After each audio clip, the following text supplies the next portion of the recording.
जगतगुरु शिल प्रभुपाद महाराज मनोभाव एवं उद्देश्य जहाँ थिला सेटा मायापुर इंस्टीट्यूट द्वारा सारा विश्व रे दिन को दिन ताकर उद्देश्य हासिल करिवारे लक्ष्य हासिल करिवारे सफलित होउची एवं सेति मध्य आपण माने जणे जणे छोट छोट माने अंग हरे कृष्ण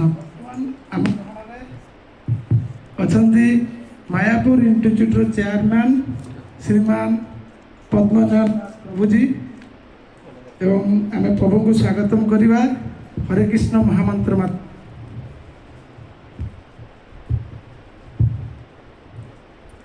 वर्तमान मु मायापुर इंस्टीट्यूट रो डिपार्टमेंट रो जने शिक्षक श्रीमान भगवान पंडित प्रभु को निवेदन करी प्रभु को पुष्पमाला अर्पण स्वागतम करवा समस्त हरे कृष्ण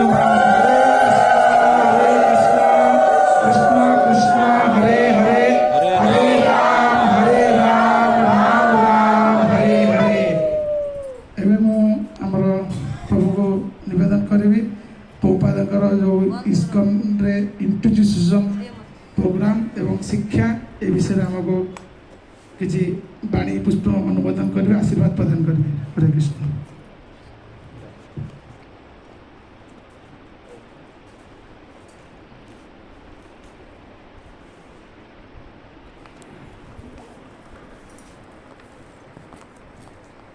वंदेहं श्रीगुरो श्रीयुतपदकमलं श्रीगुरुन् वैष्णवांश्च श्रीरूपं सग्रजातं सहगणा रघुनाथान्वितं तं सजीवं साद्वैतं सावधूतं परिजना सहितं कृष्ण चैतन्यदेवं श्रीराधा कृष्णपादान् सहगणा ललिता श्रीविशाखान्वितांश्च नमो विष्णुपादाय कृष्णपृष्ठाय भूतले श्रीमते भक्तिवेदान्त स्वामीति नामिने नमस्ते सारस्वती देवे गौरवाणी प्रचारिणे निर्विशेषशून्यवादी पाश्चात्यसताहरिणे वंशाकल्पतरुभ्यश्च कृपासिन्धुभ्येव च पतितानां पावनेभ्यो वैष्णवेभ्यो नमो नमः। जय श्रीकृष्ण चैतन्य प्रभु नित्यानंद श्री अद्वैत गदाधर शिवासादि गौरभक्तवृंद हरे कृष्ण कृष्ण समस्त ओडिशा को आसछन्ति समस्त ओडिया लोक ना बंगाली लोक आसछन्ति समस्त ओडिया लोक ओडिया कौन कौन ओडिशा कौन कौन डिस्ट्रिक्ट जिला कोरापुट बालेश्वर खोर्धा जिला नयागढ़ गजपति रायगढ़ गजपति जिला गजपति जिला गजपति जिला कोठी गंजाम डिवाइड मुझे खाली 3 वर्ष मत मन खाली से मुझे सब कुछ जाने केबे हिजे डिवाइड जिला भुवनेश्वर के अच्छे भुवनेश्वर भुवनेश्वर अच्छे अच्छा আমার সুন্দরগড় রাউরকেলা बलांगीर भद्रक ହଁ ସବୁଆଡ଼େ ଅଛନ୍ତି। ଆମର ସୁନ୍ଦରଗଡ଼ ରାଉରକେଲା ପ୍ରଭୁ ରାଉରକେଲା କେତେ ଜଣ ଅଛନ୍ତି? ରାଉରକେଲା 3 ତିନି ଜଣ। ଜଣ। ଆପଣ ରାଉରକେଲା ରହୁଛନ୍ତି ନା ସେଠି ଚାକିରି କରୁଛନ୍ତି? ରହୁଛୁ ସେ ବାସିନ୍ଦା। ଆଚ୍ଛା। ରାଉରକେଲା ମନ୍ଦିରକୁ ଯାଆନ୍ତି? ସେଠି କେତେ କଂଗ୍ରେଗେସନ୍ ଅଛନ୍ତି? 100 ବେଶୀ ଅଧିକ। ବେଶୀ ଅଛନ୍ତି 300 ପାଖାପାଖି ଅଛନ୍ତି ନା। ଆମର ହରେ କୃଷ୍ଣ ପ୍ରଭୁଜୀ ଭୁବନେଶ୍ୱର ସଣ୍ଡେ କଂଗ୍ରେସନରେ ପାସ୍ ଉପରେ ଭୁବନେଶ୍ୱରରେ ସଣ୍ଡେ କଂଗ୍ରେସନରେ ଏବେ 500 ଭୁବନେଶ୍ୱରରେ ଭୁବନେଶ୍ୱରରେ ଯାଆନ୍ତି? ପ୍ରାୟ ଭୁବନେଶ୍ୱର ସମସ୍ତେ ଥର ଇସ୍କନ କୋଉ ମନ୍ଦିର କୃଷ୍ଣ ବଳରାମ ମନ୍ଦିର କୃଷ୍ଣ ମନ୍ଦିର ନା ବର୍ତ୍ତମାନ ଏଠି ଗୁଣ୍ଡିଚା ମନ୍ଦିର ଗୋଟେ ହେଇଛି। ହଁ ଗୁଣ୍ଡିଚା ମନ୍ଦିର ତ ଏବେ ହେଇଛି। ଆଉ ଗୋଟେ ଏକ୍ସଟେନସନ ସେଟା ହେଇଛି ନା? ହଁ 2-3 ଏବେ ଶିଶୁପାଳ 9ଟା ହେଲାଣି। 9ଟା ହେଲାଣି। ଏଇଠି খুবই আনন্দের কথা যে বর্তমান যদি আমি পুরা ওয়ার্ল্ডর স্থিতি বিবেচনা করিবা তাহলে দেখিবা ଲୋକମାନେ ଦିଶାହାରା ବିକ୍ଷିପ୍ତ ସେମାନେ ଜାଣିପାରୁନାହାନ୍ତି ଜୀବନର କ'ଣ ଉଦ୍ଦେଶ୍ୟ। ବାସ୍ତବରେ ଯଦି ଲକ୍ଷ୍ୟ କରି ଆପଣ ଦେଖିବେ କାହିଁକିନା ମୁଁ ବହୁ ଆଡ଼କୁ ଯାଏ ବୁଝିଲେ କି ଇଣ୍ଡିଆ ଭିତରେ ମୁଁ ଆଉ ବୋଧେ ଆଜି ସକାଳେ ଆସି ପହଞ୍ଚିଲି ଏଠି। ମୁଁ ସାଉଥ୍ ଇଣ୍ଡିଆ ଯାଇଥିଲି, ସେଠି କିଛି ପ୍ରୋଗ୍ରାମ୍ ଥିଲା ଏବଂ ଦେଶ ବିଦେଶରେ ମଧ୍ୟ ବିଭିନ୍ନ ଜାଗା ଯାଏ। ଲୋକଙ୍କର ପରିବେଶ ପରିସ୍ଥିତି ଦେଖିଲେ ମଝିରେ ମଝିରେ ଦୁଃଖ ଲାଗେ ଯେ ହାୟ କ'ଣ ହେଉଛି ସଂସାର କୁଆଡ଼େ ଯାଉଛି, ଲୋକମାନେ କାହିଁକି ଏଭଳିଆ ବିଭ୍ରାନ୍ତମୟ ପରିବେଶ ଯାଉଛନ୍ତି। ତ ଏଟାର ମୁଖ୍ୟ କାରଣ ହେଉଛି ଏଇଟା ଯେ ବର୍ତ୍ତମାନ ସଂସାରରେ ଏ ଆଧ୍ୟାତ୍ମିକ ଚର୍ଚ୍ଚା କହିଲେ ଲୋକଙ୍କୁ କିଛି ବୁଝା ଯାଉନି। ସେମାନେ କ'ଣ ଆଧ୍ୟାତ୍ମିକ ଚର୍ଚ୍ଚା ଆଉ କ'ଣ ଗୋଟେ କ'ଣ ପ୍ରয়োଜନତା ଅଛି ନା ଜୀବନରେ। ଆମେ ବର୍ତ୍ତମାନ 2026 ସାଲରେ ଏତେ ପ୍ରଯୁକ୍ତି ବିଦ୍ୟାର ଅଗ୍ରଗତି, ଏତେ ଜାଗତିକ ଅଗ୍ରଗତି, ଏ ଭିତରେ ଆମକୁ କ'ଣ କେଉଁଠି ପ୍ରଗତି କରିବା ଛେପ ଚିନ୍ତା କରିବା ନା କ'ଣ ବୁଢ଼ାଙ୍କ ଭଳିଆ ବସିବେ କ'ଣ ଏଇ ଆଧ୍ୟାତ୍ମିକ ଚେତନା। এটা ଅଧିକାଂଶ ଯୁବକ ଯୁବତୀମାନଙ୍କ ଭିତରେ এটা ଅତ୍ୟନ୍ତ ପ୍ରବଳ এই চেতনা ସବୁଆଡ଼େ ଆମେ ଦେଖୁଛୁ এবং এর কারণটা হচ্ছে একচুয়ালি সাধু সমাজ। কিন্তু ଆପଣ ସାଧୁ ସମାଜ କାହିଁକି ବ୍ଲେମଟା ଦେଲେ?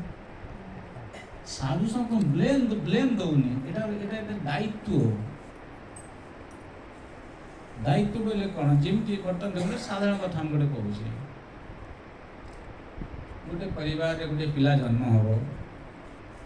ପିଲାଟି ଜନ୍ମ ହେବା ପୂର୍ବରୁ ପିତାମାତାଙ୍କର କ'ଣ କର୍ତ୍ତବ୍ୟ ସଂସ୍କାର? କାହିଁକି ନା ଯେଉଁ ପିଲା ଜନ୍ମଗ୍ରହଣ କରିବ ସେ ବାପା ମା' ଚାହୁଁଛନ୍ତି ଗୋଟେ ଭଲ ପିଲା ଜନ୍ମ ହେବ। ଏଇଟା କିନ୍ତୁ ସମସ୍ତେ ଚାହୁଁଛନ୍ତି, କେହି ଚାହେଁନି ଯେ ମୋର ଗୋଟେ ଖରାପ ପିଲା ଜନ୍ମ ହେବ। କିନ୍ତୁ ସେ ଭଲ ପିଲାଟା ଜନ୍ମ ହେବ କେମିତି ତା ଭିତରେ କୌଣସି ଶିକ୍ଷା ଦୀକ୍ଷା ନାହିଁ। ସେଇଥିପାଇଁ ମୁଁ ସାଧୁ ସମାଜ ଖାଲି ଏଇଟା ନୁହେଁ, ପିଲା ଜନ୍ମ ହେବାର ପରେ ମଧ୍ୟ ଯେଉଁ ଜନ୍ମ ହେବା ପୂର୍ବରୁ କି ସଂସ୍କାର ରହିଛି, ପିଲା ମା' ପେଟରେ ରହିଥିବା ସମୟରେ ମଧ୍ୟ କି ସଂସ୍କାର ରହିଛି, ପିଲା ଜନ୍ମ ହେବା ପରେ ସଂସ୍କାର ରହିଛି, ପୁଣି ଯେତେବେଳେ ବଢ଼ୁଛି ତାକୁ କି ଭାବରେ କେଉଁ ସଂସ୍କାର ଦେଇକି ତାକୁ ଆମେ ଯଥାର୍ଥ ମାନବ ରୂପରେ ପ୍ରତିଷ୍ଠିତ କରିବା, এই ଯେଉଁ ଚିନ୍ତା ଚେତନା এইটা কিন্তু ଜାଗତିକ ଶିକ୍ଷା ଭିତରେ ସେଟା ପାଇପାରିବନି। ବର୍ତ୍ତମାନ ଜାଗତିକ ଶିକ୍ଷାରେ କ'ଣ, ଯେମିତି ଆଜି ଗୋଟେ ମୁଁ ଇଏ ଦେଖିଲି, ଆମ ଇଣ୍ଡିଆର ଗୋଟେ ଗ୍ରୁପ୍ ଅଛି, ମାନେ ମ୍ୟାନେଜମେଣ୍ଟ ଗ୍ରୁପ୍ ଅଛି, ଗୋଟେ ଭିଡ଼ିଓ ସେମାନେ ସେୟାର କରିଥିଲେ। ଗତ କାଲି ମନେ ହୁଏ ସେ ପିଲାଟା ଯାଇଛି ଗୋଟେ CET ପରୀକ୍ଷା ଦେବା ପାଇଁ, ବ୍ରାହ୍ମଣ ଘରର ପିଲା। ସେଠି ଯାଇଥିଲେ, ବେଶ କେଜଣ ବ୍ରାହ୍ମଣ ଘରର ପିଲା ଥିଲେ, 7-8 ଜଣ। ତ ସେମାନେ ଯେତେବେଳେ ପରୀକ୍ଷା ହଲ୍କୁ ଗଲେ ସେମାନଙ୍କୁ କୁହାଗଲା ଯେ ତୁମେ ତୁମର ଜେନୁଇ ଉତାର ଦିଅ। ହେଲେ ଜେନୁଇ କାହିଁକି ଉତାରିବା? ନାଇଁ ତୁମକୁ ଏଠି ପରୀକ୍ଷାକୁ ଦେବାକୁ ହେଲେ ତୁମକୁ ଜେନୁଇ ଉତାରିବାକୁ ପଡ଼ିବ। ପିଲାମାନେ ସେମାନେ କ'ଣ ଜାଣିଛନ୍ତି ତାଙ୍କୁ ତ କିଛି ଜଣା ନାହିଁ, ଅଳ୍ପ ବୟସର ପିଲାମାନେ। ତ ଜଣକୁ ସେ କହିଲେ ତ ସେ ପିଲା ତା ବାପାଙ୍କୁ ଫୋନ୍ କଲା, ତ ବାପା ମୋତେ ମାନେ କହୁଛନ୍ତି କ'ଣ ମୋତେ ପରୀକ୍ଷା ପକେଇଲେ ଗୋଟେ ଜମି ଉତାରିବାକୁ ପଡ଼ିବ। ବାପା କହିଲେ କାହିଁକି ସେମାନେ କହୁଛନ୍ତି ଏ କଥା? ଦେଖନ୍ତୁ ଲୋକମାନେ କେମିତି ସହଜ ମାନେ ହୁଏ, ତାଙ୍କର କିଛି ରୁଲ୍ ହয়তো ଚେଞ୍ଜ ହେଲାଣି ମାନେ ହୁଏ, ଜମି ରହିଲେ ହয়তো ହେଇପାରିବନି। ମାନେ ଚିନ୍ତା କରି ଦେଖୁ 7 ଜଣ ପିଲା ଜମି ଉତାରିକି ଯାଇଛନ୍ତି ପରୀକ୍ଷା ଦେବା ପାଇଁ। ପଇତା ଯେଉଁମାନେ ବ୍ରାହ୍ମଣ ଘରର ସନ୍ତାନ ତାଙ୍କର କ'ଣ ହୁଏ? ପଇତା ଦିଆ ହୁଏ, ଉପନୟନ ସଂସ୍କାର ହୁଏ, ତାଙ୍କୁ ପଇତା ଦିଆ ହୁଏ, ସେମାନେ ଜପ କରନ୍ତି। ସେଟାକୁ ଉତାରିବାକୁ ନୁହଁ, এটা অত্যন্ত মানে গর্হিত কাম। কিন্তু কেতে গুড়া মানে ইয়ে মানে বদমাস লোক গুড়াক କ'ଣ କରୁଛନ୍ତି କହିଲେ ତୁମେ ଜେନୁଇନ୍ ନ ଉତାରିଲେ ତୁମେ ପରୀକ୍ଷାରେ ବସିପାରିବ ନାହିଁ। ମାନେ ସଂସାର କେତେ ତଳକୁ ଖସିଗଲାଣି ଏବେ ଚିନ୍ତା କରି ଦେଖନ୍ତୁ। ଆଉ ଏପଟେ ମୁସଲମାନ ମାନେ ଯାଇକି ଦୁନିଆରେ ହୟକବଲ କରିକି ସେ କ'ଣ ଗୋଟେ ମାନେ ଦୁନିଆଟାକୁ ଛାରଖାର କରି ପକାଉଛନ୍ତି, ତାଙ୍କ ପାଇଁ ସମସ୍ତ ରକମ ପ୍ରୋଟେକ୍ସନ୍। ମାନେ କୁଆଡ଼େ ସେ ମୁଁ କହୁଛି, ଆପଣମାନେ ଜାଣିଛନ୍ତି ନା ଜାଣିନି, ଆମ ଏଇ ଭାରତବର୍ଷରେ ଜଣେ ମହାତ୍ମା ଥିଲେ, ତାଙ୍କ ନାଁ ହେଉଛି କରପାତ୍ରୀ। ବହୁ ସଂଖ୍ୟାରେ ସାଧୁମାନଙ୍କୁ ଟିକେ ଦେଖ, କାହିଁକି ଗୋ ହତ୍ୟା ବନ୍ଦ କରିବା ପାଇଁ ଚାହିଁଥିଲେ ଭାରତବର୍ଷରେ। କିନ୍ତୁ ବଦମାସ ଇନ୍ଦିରା ଗାନ୍ଧୀ କ'ଣ କଲା, ବହୁ ଅତ୍ୟାଚାର କଲା। ତ ସେଇଠି ସେ ଅଭିଶାପ ଦେଇଥିଲେ, ତାଙ୍କ ଅଭିଶାପରେ ତାର ଅକାଳ ମୃତ୍ୟୁ ହେଲା ଏବଂ ତା ବଂଶରେ ସମସ୍ତଙ୍କର ଏଇଭଳିଆ ଚାଲିଛି, ଭୋଗୁଛନ୍ତି। ସାଧୁ ସମାଜ ଯଦି ସଂସାରରେ ନ ରୁହେ, ସଂସାର କୌଣସି ଉନ୍ନତ ଗତି ହେଇପାରିବ ନାହିଁ। ତ ବର୍ତ୍ତମାନ କ'ଣ ହେଉଛି ସଂସାରରେ ଦେଖନ୍ତୁ, ଆପଣ ଯୁଆଡ଼େ ଯାଆନ୍ତୁ, ପ୍ରତ୍ୟେକ ସମାଜରେ କିଛି ନା କିଛି ଧର୍ମ ଚେତନା ରହିଛି। ସେ ଖ୍ରୀଷ୍ଟିଆନ ହଉ, ମୁସଲମାନ ହଉ, ହିନ୍ଦୁ, ବୌଦ୍ଧ, କିନ୍ତୁ ସେମାନେ କ'ଣ ନା ଏକେ ଅପରକୁ ହିଂସା କରନ୍ତି। ମୋ ଧର୍ମଟା ଭଲ, ତା ଧର୍ମଟା ଖରାପ, ତାକୁ କେମିତି ଠକେଇବା, ତାକୁ କେମିତି ଦବେଇବା, ଏଇ। କିନ୍ତୁ ଧର୍ମ ବୋଇଲେ ଯେ ଭଗବାନଙ୍କୁ ଭାଲୋବାସିକିରି ତାଙ୍କ ସହିତ ଆମର ସମ୍ପର୍କକୁ ସ୍ଥାପନ କରିକି ସମସ୍ତେ ମିଳିମିଶିକି ଆନନ୍ଦରେ ରହିବା, ସେବା କରିକିରି ଜୀବନଟାକୁ ସାର୍ଥକ କରିବା, ଏଇ ଚେତନା କାହା ଭିତରେ ନାହିଁ। ତ ସେଇଥିପାଇଁ ମୁଁ କହିଲି ଯେ ଏଇ ଚେତନା କୋଉଠୁ ଆସିବ? ଏଇ ଚେତନା ଆସିବ ସାଧୁମାନଙ୍କ ପାଖରୁ। ଆପଣ ନିଶ୍ଚୟ ଜାଣିଥିବେ, ଆମ ଭାରତବର୍ଷରେ କୁଳଗୁରୁ ସଂସ୍ଥା ରହିଛି। ନାଇଁ, କୁଳଗୁରୁ କ'ଣ କରନ୍ତି? ଏବେ କିଛି କିଛି ଗାଁରେ ଲୋକ ଅଛନ୍ତି, ସେ ଯେତେବେଳେ ତାଙ୍କ ବାହାଘର ହେବ, ସେତେବେଳେ କୁଳଗୁରୁକୁ ଡାକି ତାକୁ ଗୋଟେ ମନ୍ତ୍ର ଦୀକ୍ଷା ଦେଇଦେବେ, ତାକୁ ସଂସ୍କାର କରି ତାପରେ ବାହାଘରଟା କର କରନ୍ତି। এটা କ'ଣ? ଗୋଟେ ଅନ୍ଧବିଶ୍ୱାସ ଭଳିଆ ଚାଲିଛି ଏବେ। ଲୋକମାନେ ଜାଣିନାହାନ୍ତି ଯେ ମନ୍ତ୍ର ଦୀକ୍ଷା ବୋଇଲେ କ'ଣ, ମନ୍ତ୍ର କ'ଣ, ମନ୍ତ୍ର ନେଉଛି ତାକୁ ଜପିବା କେମିତି, ତାର ଲକ୍ଷ୍ୟ କ'ଣ, ମନ୍ତ୍ର ଦେବତା କିଏ, ଋଷି କିଏ, କେହି କିଛି ଜାଣିନାହାନ୍ତି। ତ କାହିଁକି ନା ବର୍ତ୍ତମାନ ସମାଜରେ ସେଇଭଳିଆ ଶିକ୍ଷାର ପ୍ରଚଳନ ନାହିଁ। ସାରା ପୃଥିବୀରେ ଆପଣ ଯୁଆଡ଼େ ଯାଆନ୍ତୁ, ଏଇଭଳିଆ ଶିକ୍ଷା କୁଆଡ଼େ କାହାକୁ ମିଳିପାରୁନି, ଏକଦମ ଛୋଟ ଅବସ୍ଥାରୁ। ଆପଣମାନେ ନିଶ୍ଚୟ ଶୁଣିଥିବେ ପ୍ରହ୍ଲାଦ ଚରିତ୍ରରେ ପ୍ରହ୍ଲାଦ ମହାରାଜ କହିଲେ, କୌମାରଂ ଆଚରେତ୍ ପ୍ରାଜ୍ଞ ଧର୍ମାନ୍ ଭାଗବତାନ୍ ଦୁର୍ଲଭ ମାନସ ଜନ୍ମ। ये मनुष्य शरीर, मनुष्य जन्म अत्यंत दुर्लभ। आम भारतवर्ष बहु स्टेट लोक मैंने रही, कहते अरे एत अल्प बयस कहीं तुम धर्म करें बयस हम से तुम धर्म कर्म कर तुम जीवनटा भोग कर। यहीटा गोटे प्रचलन रही समाज में। कि देखु भागवत कहले प्रहलाद महाराज कुमारम आचरित प्राप्त, कुमार अवस्था 5 वर्ष हो गले ताकू धर्म आचरण करवा शिखा उचित। कौन धर्म आचरण कर?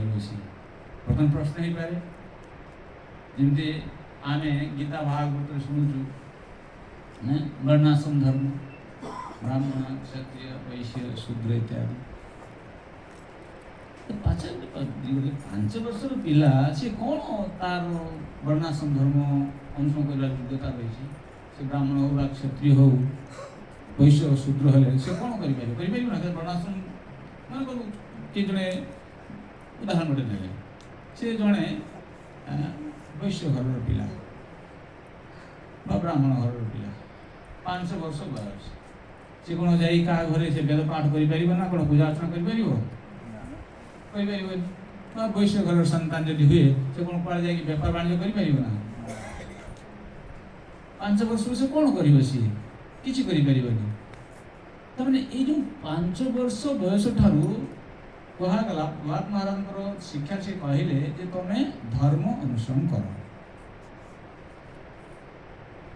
कौन धर्म अनुसरण कर वर्णाश्रम धर्म न भागवत भक्ति यही धर्म अनुसरण कर देख 5 वर्ष पिला कथा कह शिखला मैंने तो ये नाम जप कर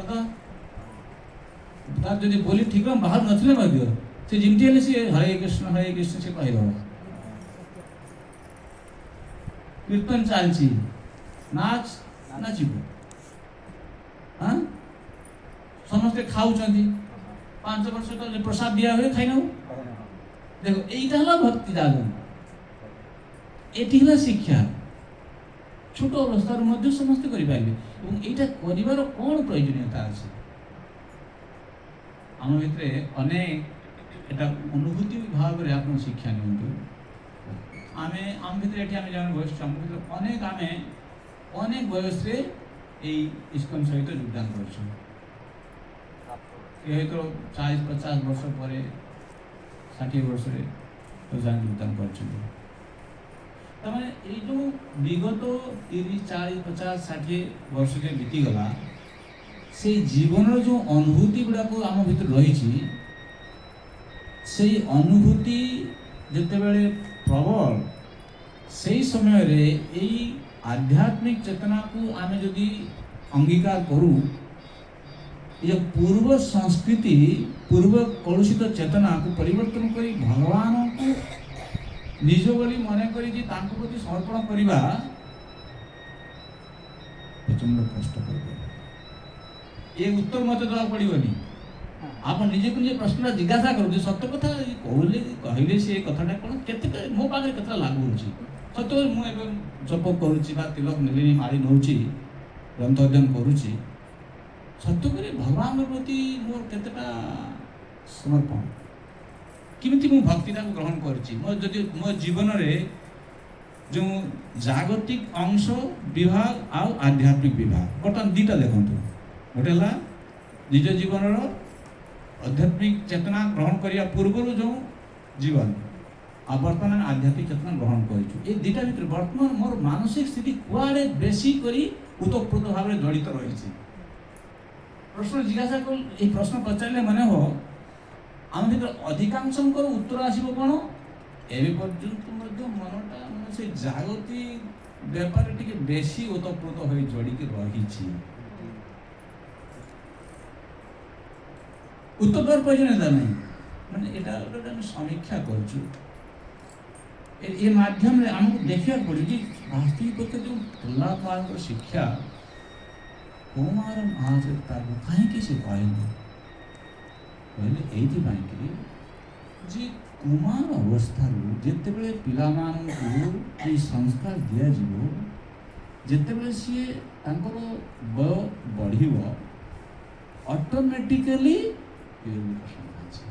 नेचुरली स्वाभाविक भाव भीतर जो कृष्ण चेतनार विकास सेटा से फलटा गोटे मीठा फल भाई से अनुभव कर naturally he will feel so contented satisfied किमती हरिनाम करी मंदिर जाके भगवान का सामने टी प्रार्थना करवा कीर्तन करवा कि स्तोत्र पाठ करवा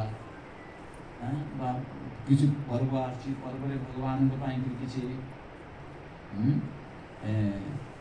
माली कहले किसी आम तैयारी करवा भगवान पर जेको କାର୍ଯ୍ୟ କରିବା ଏବଂ ଆମକୁ ହয়তো ଏବେ ଲାଗିବ ଏତେ 50-60 ବର୍ଷ ଯିଏ ପ୍ରଶିକ୍ଷଣ ନେଇଛି ସେ ହয়তো ତିଲକ କରିବା ପାଇଁ କେତେବେଳେ ଲଜ୍ଜା ବୋଧ କରିପାରେ, କିନ୍ତୁ ଯେଉଁ ପିଲାଟା 5 ବର୍ଷରୁ ସେ ତିଲକ କରି ଆସୁଛି ତାର ଏ ଲଜ୍ଜା ବୋଇଲେ କୌଣସି କିଛି ରହିବ ନାହିଁ ତା ଜୀବନରେ।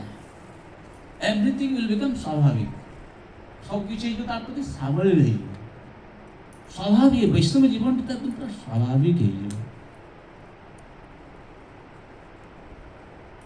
ବର୍ତ୍ତମାନ ମୁଁ ଏ କଥା କାହିଁ କହୁଛି, ଏ କଥା ଏଇଥିପାଇଁ କହୁଛି ଯେ ଦେଖନ୍ତୁ ଆମେ ହେଉଛୁ ଏଇ ଇସ୍କନ ସଂସ୍ଥାର ସେକେଣ୍ଡ ଜେନେରେସନ୍ ବୁଝନ୍ତି ତ, ମାନେ ପ୍ରଭୁପାଦଙ୍କର ଶିଷ୍ୟମାନେ ହେଲେ ପ୍ରଥମ ଜେନେରେସନ୍, ପ୍ରଥମ ପିଢ଼ି।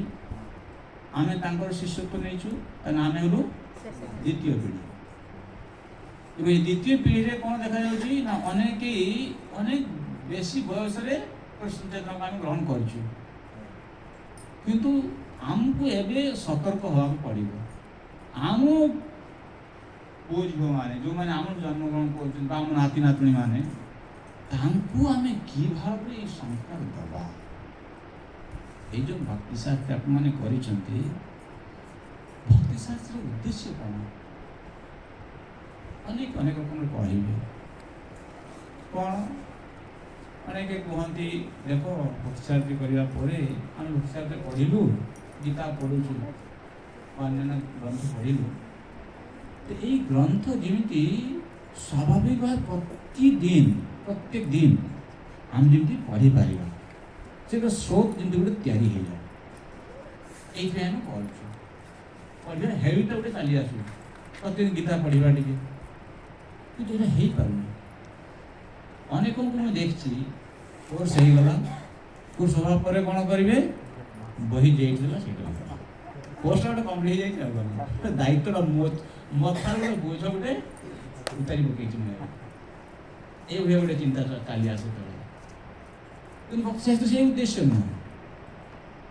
ଭକ୍ତିଶାସ୍ତ୍ରର ଉଦ୍ଦେଶ୍ୟ ହେଲା ପଢ଼ୁଥିବା ସମୟରେ ମୋର ଯେଉଁ ଗ୍ରନ୍ଥ ପ୍ରତି ଆକର୍ଷଣ ବା ଗ୍ରନ୍ଥ ପ୍ରତି ଯେଉଁ ସ୍ୱାଦ ମୁଁ ପାଇଲି ଏଟାକୁ କଣ୍ଟିନ୍ୟୁ କରିବି, ତାହେଲେ ଭଗବାନଙ୍କ ପ୍ରତି ଯେଉଁ ମୋର ସମର୍ପଣ ଭାବ, ଭକ୍ତିରେ ମୋର ଯେଉଁ ସ୍ରୋତ, ଭକ୍ତିର ଯେଉଁ ରସ ଆସ୍ୱାଦନ ସେତେବେଳେ ହବ, ତା ପୂର୍ବରୁ ହେଇପାରିବ ନାହିଁ। କିନ୍ତୁ এটা ଯେତେ କହିଲେ ମଧ୍ୟ ମୁଁ ଦେଖିଛି ବହୁ କମ୍ ଲୋକ ରହିଛନ୍ତି ସେମାନେ ଏଟାକୁ ପ୍ରୟୋଗ କରିପାରନ୍ତି। ଅର୍ଥାତ୍ ଯେ ପ୍ରତିନିୟତ যেটি আমি পড়িলে পুଣି ତା ବାରମ୍ବାର ପ୍ରତ୍ୟେକ ଦିନ ଗୋଟେ ଶ୍ଲୋକ ପଢ଼ିବି, ଗୀତାର ଅନୁବାଦ ତାତ୍ପର୍ଯ୍ୟ ପଢ଼ିବି, ସେଟାକୁ ବୁଝିବା ପାଇଁ ଚେଷ୍ଟା କରିବି। ଯଦି ମୋର କ୍ଲିୟର ନ ହୁଏ ଆଉ ଜଣେ ବରିଷ୍ଠ ଭକ୍ତଙ୍କ ପାଖକୁ ସେଟା ବୁଝିବା ପାଇଁ ଚେଷ୍ଟା କରିବି। এই ଗୀତା ଶାସ୍ତ୍ରରେ ଯାହା କିଛି ଉପଦେଶ ଭଗବାନ ଦେଇଛନ୍ତି এটা ମନେ କରିବା ଉଚିତ ନାହିଁ କୌଣସି ସମୟରେ ଯେ ଏଟା ହେଉଛି ଗୋଟେ ଦାର୍ଶନିକ କଥା କହିଛନ୍ତି, ହଁ ଭଗବାନ କହିଛନ୍ତି, କିନ୍ତୁ ତା ସହିତ ଆମ ଦୈନନ୍ଦିନ ଜୀବନର ଯେଉଁ ସମ୍ପର୍କ ସାମଞ୍ଜସ୍ୟ କେଉଁଠି ସେଟାକୁ ବୁଝିବାକୁ ପଡ଼ିବ। ଭଗବାନ କହିଲେ ଗୋଟେ ପତ୍ରଂ ପୁଷ୍ପଂ ଫଳଂ ତୋୟଂ ଯୋ ମେ ଭକ୍ତ୍ୟା ପ୍ରୟଚ୍ଛତି ତଦହଂ ଭକ୍ତି ପରିତମ୍ ସ୍ନାମି ପ୍ରେତାତ୍ମା। ଭଗବାନ କ'ଣ କହିଲେ ଏଠି? କହିଲେ ପତ୍ର, ଦେଖନ୍ତୁ এই ଶ୍ଲୋକଟାକୁ ମୁଁ କେମିତି ଆପଣଙ୍କୁ ବୁଝେଇଲି, ଆପଣଙ୍କୁ ଦେଖନ୍ତୁ ମୁଁ କହୁଛି ଭଗବାନ ଯେ ଉପଦେଶ ଦେଇଛନ୍ତି ଗୀତାରେ ତା ସହିତ ଆମ ଦୈନନ୍ଦିନ ଜୀବନର କ'ଣ ସମ୍ପର୍କ ରହିଛି ଦେଖନ୍ତୁ, ସେଟା ବୁଝିବାକୁ ପଡ଼ିବ। ଜଣେ ଯଦି ସେଟା ଯଦି ବୁଝିବାକୁ ନ ଚାହେଁ ଏଇ ଶ୍ଲୋକରେ ହଁ ଭଗବାନଙ୍କୁ କ'ଣ କର ନା ପତ୍ର ପୁଷ୍ପ ଫଳ ଇତ୍ୟାଦି ଏସବୁ ଦେଇ ଭଗବାନଙ୍କୁ ପୂଜା କରିବା ପାଇଁ ଭଗବାନ କହୁଛନ୍ତି, ଏଇଟା ଏକ ରକମ ଅଣ୍ଡରଷ୍ଟାଣ୍ଡିଂ। ହଁ ସେଟା ବୁଝିଲେ ଠିକ୍, ଯେଉଁମାନେ ଭକ୍ତ୍ୟା ପ୍ରୟଚ୍ଛତି, ଯିଏ ମୋତେ ଭକ୍ତି ସହିତ ଏଇ ସମସ୍ତ ଦିଏ, ତାର ଉପହାର ମୁଁ ଭକ୍ତିଯୁକ୍ତ ଉପହାର ମୁଁ ଗ୍ରହଣ କରେ, ଭଗବାନ କହିଦେଲେ ସେଟା, এটা ଏକ ରକମ ବୁଝା। ଭଗବାନ କ'ଣ ତୁମ ପାଇଁ କ'ଣ କହିଲେ କୁହ, ଆଉ କିଛି କହିପାରିଲେନି। ହଁ ଏଇ ଶ୍ଲୋକ ପଢ଼ିକିରି ଆମକୁ ବୁଝିବାକୁ ପଡ଼ିବ ଯେ ମାଧ୍ୟମରେ ଭଗବାନ ଆମର ଦୈନନ୍ଦିନ ଜୀବନର ସହିତ ତାଙ୍କର କ'ଣ ଇଏ ଶିକ୍ଷା ଆମକୁ ଦେଲେ। ସେ କ'ଣ ଶିକ୍ଷା? ଦେଖ ଭଗବାନ କହିଲେ যে পত্র পুষ্প ফল অর্থাৎ এই সিম্পল বা যে জিনিস গুড়া ভগবান কলে সেই ক্যাটাগোরির আইটেম ভগবান গ্রহণ করନ୍ତି ତାଙ୍କ ଭକ୍ତଙ୍କ ଠାରୁ।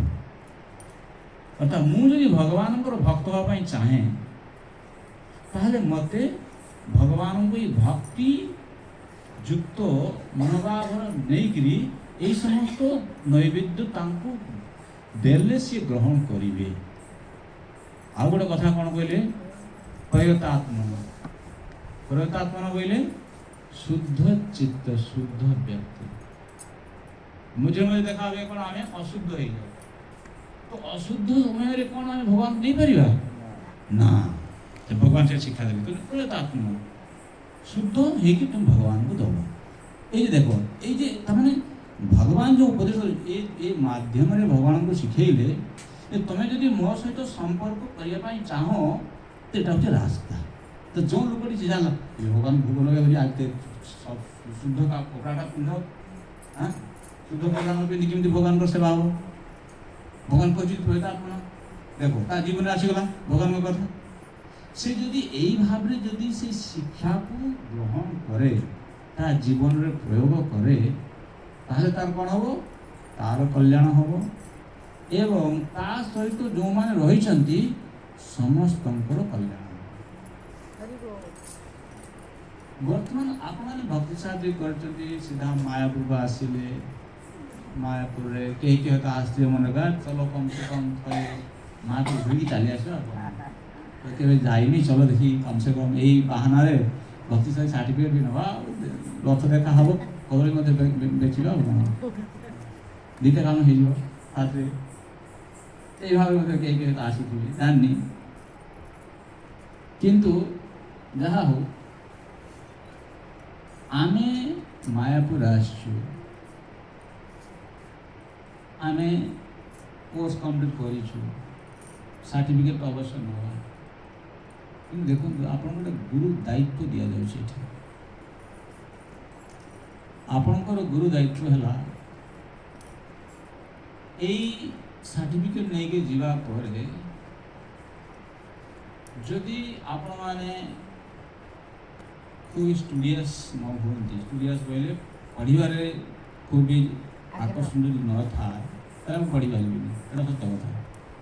যে পড়বে দেখুন যেকୌଣସି କାର୍ଯ୍ୟ କରିବାକୁ ହେଲେ ଗୋଟେ ନିଡ୍ କହିଲେ ଆବଶ୍ୟକତା ଥିଲେ କାମ ହବ। ସତ କି ମିଛ? ଯେକୌଣସି କାମ ଆପଣ କୁହନ୍ତୁ ଭାଇ ଭୋକ ଲାଗିଛି ଏଟା ହେଉଛି ପେଟର ଆବଶ୍ୟକତା।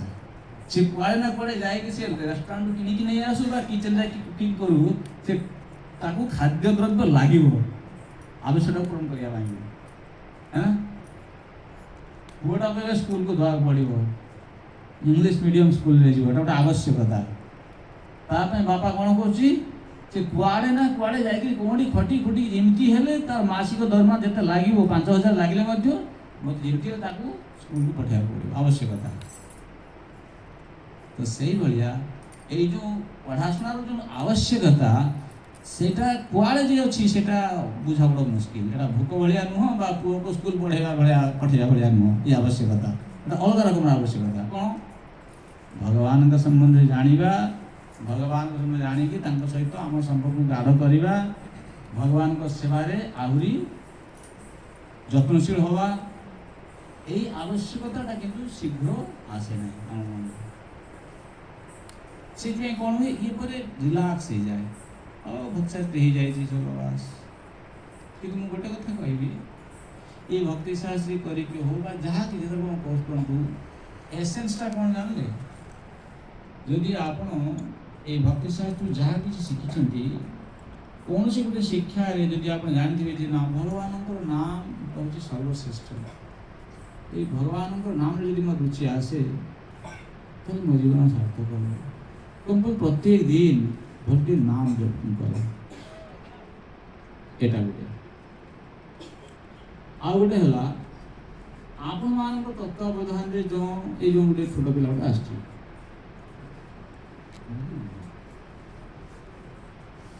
ଶ୍ରୀ ଶ୍ରୀମଦ୍ ଭକ୍ତି ପୁରୁଷୋତ୍ତମ ସ୍ୱାମୀ ଦେଇଛନ୍ତି ସେ ଶିକ୍ଷା ମାଧ୍ୟମରେ ସେମାନଙ୍କୁ ମଧ୍ୟ भलकि गाइड करतु ताहले आपन ए कोर्स करबा सार्थकता हो नहले ए कोर्स सार्थकता किसी मूल्य रहबे आपन उपाय जाय कि बड़ बड़ जगह प्रोग्राम देबेनी प्रवचन देबेनी किंतु घरे जो पिलामान रही तांकु केमती संस्कृत करि परिबा से चिंताटा मन रे रखंतु माँ माने अछंती बापा माने अछंती यदि आप निज घर जो सदस्य मैंने रही तांकु जदि शिक्षा किछटा आप मैंने सेटेल करि परिबे ताले प्रभुपाद अत्यंत खुशी है टीचिंग आप घर शुरू हो है ठीक अच्छे महाराज आसी महाराज किसी कहे आशीर्वाद वचन देवे तापर आपंकर जो भक्ति शास्त्री डिग्री से महान हाथ रू आप समस्ते ग्रहण करेंगे हरे कृष्ण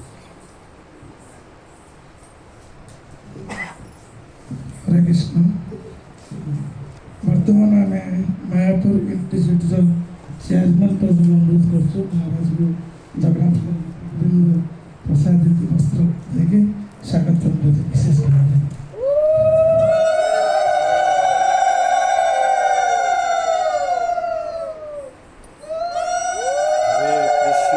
नमस्ते सरस्वती देवी गौरवाणी प्रचारिणे निर्विशेष शून्यवादी पाश्चात्य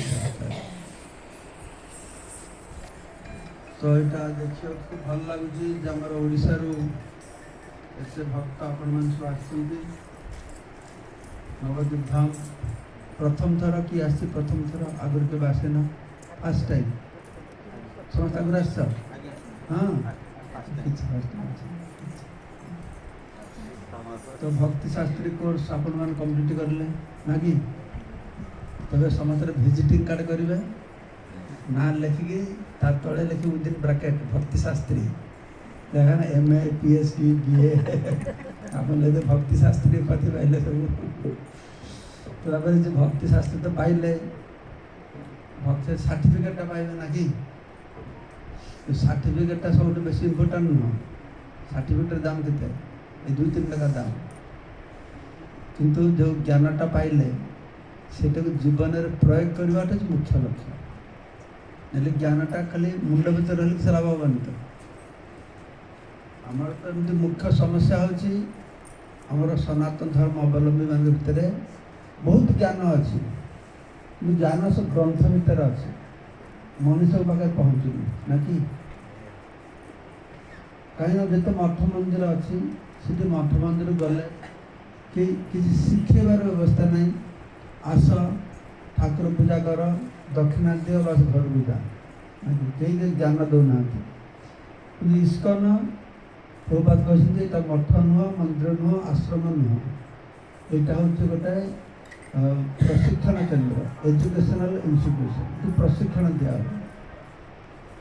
कहीं ज्ञानटा कौन शास्त्र भर रही जगत किसी कल्याण हेनी ज्ञानटा मनुष्यर भितर प्रवेश कर ठीक अच्छे मनुष्य मैंने से ज्ञान को ग्रहण कले भी किसी काम को लगे ज्ञानटा को विज्ञान परिणत करना होगा ठीक अच्छे ये सर्टिफिकेट पाई आप खुशी हेल्ला हेनी किसी जहाँ शिखिले से जीवन में प्रयोग करेंगे से शिक्षाटा को अपर को कहे ताहले भूलीजे जहाँ मुखस्थ करके सब परीक्षा पास करटा को न कह अपर को देखे 6 मास पर आपन से मन ना कि आपण मैंने कौन करेंगे जैकि लोक मान बुझेबे कहे तो आप अभ्यास हम लोक मान संस्पर्श प्रश्न पाइबे से प्रश्न उत्तर खोजिकी बाहर देवा पड़ो ताले ये कौन हम ना आपणकर वैदिक ज्ञान आहरी अभिवृद्धि लाभ कर ठीक है तो सीटा हूँ अत्यंत गुरुत्वपूर्ण कहीं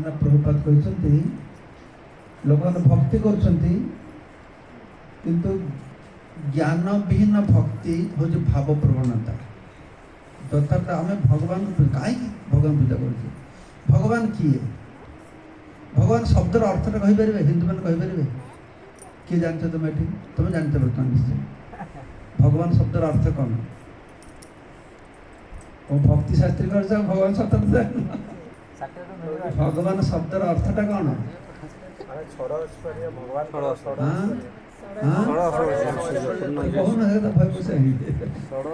षड़ैश्वर्यपूर्ण भगवान ऐश्वर्य भगवान माने जो अधिकारी जेरकम रूपवान শক্তিবান ধনবান, যে ধন আছে ধনবান, যে রূপ আছে রূপবান, ভগবান ঐশ্বর্য ষড় ঐশ্বর্য, কিন্তু ବାହାର ଲୋକ କିଏ କହିପାରିବେ?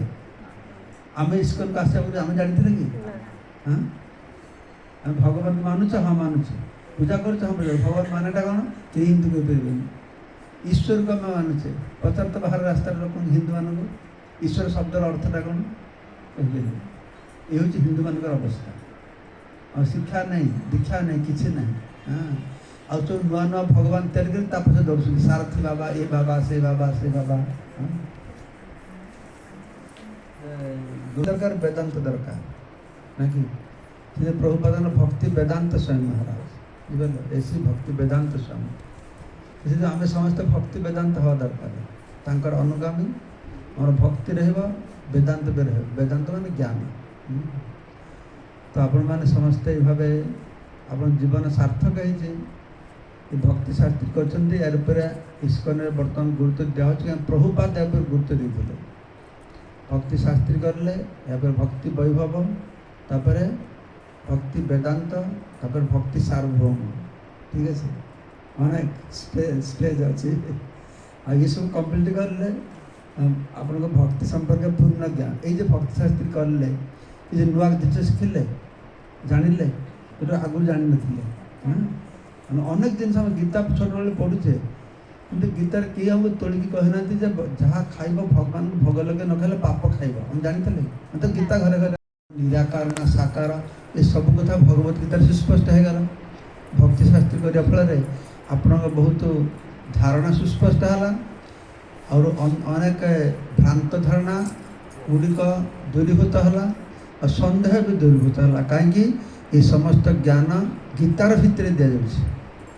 এটা ମନଗଢ଼ା କଥା ଆପଣଙ୍କୁ କୁହାଯାଏନି। ଆମ ଇସ୍କନରେ ମନଗଢ଼ା ଭଗବାନ ନାହାନ୍ତି। ସେ ଗୋସାଇ ବାପା ଅଞ୍ଚଳ ଯେଉଁ ଭଗବାନ ଥିଲେ ସେ ଆମର ଭଗବାନ ନାକି? ନୂଆ ଭଗବାନ ଅଛନ୍ତି?